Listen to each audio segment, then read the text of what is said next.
Alright, so sadly Teri Garr passed away recently, and I wanted to do a video in her honor because I've always been a big fan. I came across this great interview she did where she had some very interesting things to say about Elvis, and I want you to listen to her comments and then tell me whether or not you agree with them. Here's Teri Garr talking about the kind of all-girl parties that Elvis used to have back in his heyday. Let's listen in right here.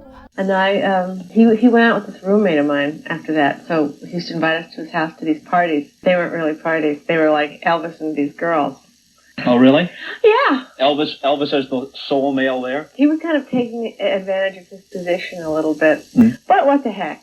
And he would have a dozen girls in and then just kind of weed out the ones he wanted, or? I don't know exactly what he did, but he would just sort of say, have some girls up to the house, play a little pool. Ultimately. At that point, the magnetism had not given way to whatever degenerate tendencies eventually overtook him. I mean, at that point, he was still a magnetic and charismatic figure. No, but I think that was the beginning of the end for him. This was like in the 60s, he started doing all these bad movies that he had no right being in because he was this brilliant entertainer in front of a live audience. And he started doing, they were just sort of selling him out. It was sort of like Faust. Well, he'll take your soul and we'll put you in all these movies. And he made a zillion of them, too. He was just like, too. okay. And he did it, but I think it was the beginning of the end because ultimately then you're not satisfied with yourself and then you start doing destructive things.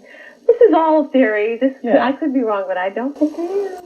Alright, so the point she's trying to make there is that as a live performer and a musician and a singer and a charismatic entertainer, Elvis really needed a live audience in order to not only let his natural talent flow, but to preserve his soul. And in this sense, soul refers not only in a spiritual sense, but also to just personal happiness, personal fulfillment, and all that. Now, anyone who knows about Elvis's life would be aware that he was pretty much inked into doing a ton of movies because he was burning through money so fast. And Colonel Parker was just in the habit of signing him on to whatever pile of trash came down the pipeline. But at the same time, it had been Elvis's ambition since he was a young man to be a movie star. So he was caught kind of in a trap of his own making. He wanted the stardom and the fame and the money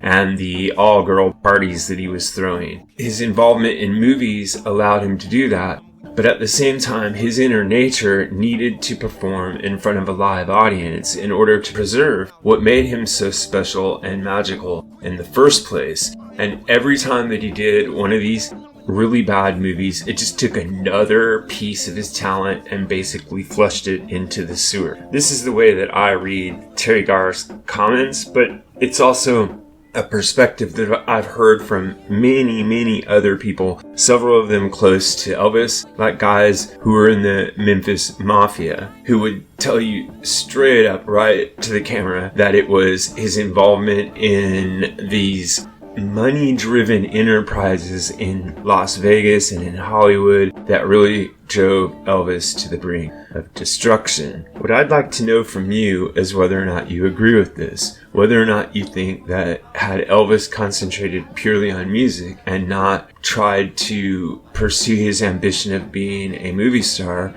if he would have had a better career and been a happier person and maybe even lived a little bit longer. Now I know clearly it's his involvement with drugs that drove him to the pit of self-destruction, but he may not have become as involved with drugs had he not been so deeply alienated from his life in the way that Teri Garr is explaining in her observations. This is what I think, but what really matters is what you think. So if you have an idea about this or any other topic connected to classic or contemporary music, please drop it in the section below. And remember to like and subscribe. Also, if you're enjoying the videos and you'd like to help this channel survive, you can click on the thanks button right down there below and make a donation, or you can click on the Buy Me a Coffee link and go over to the Buy Me a Coffee site and leave a donation.